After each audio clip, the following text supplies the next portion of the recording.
Good morning, everyone, from the production side of Northwind Perennial Farm. This is Roy, and I just want to show you some of our young children that were ready to pot in the gallons. These are two really good natives.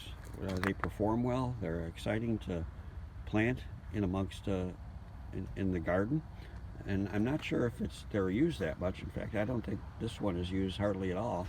It's Orbexilum onobrychis. It gets around 2 to 3 feet tall. I think the common name, I don't know why, it's called French grass.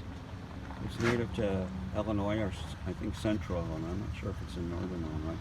But it has beautiful candelabra of lavender flowers. And the other one is Silphium mohrii.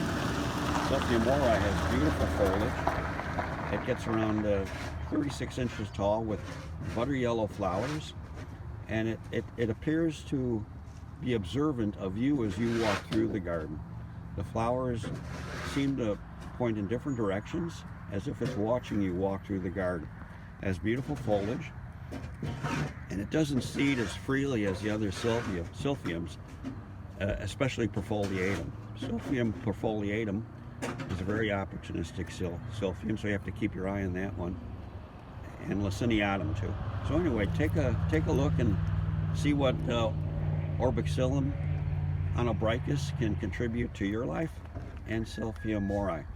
So we're going to put these young children in 1-gallon containers, and off they go into hopefully some of our garden projects next year.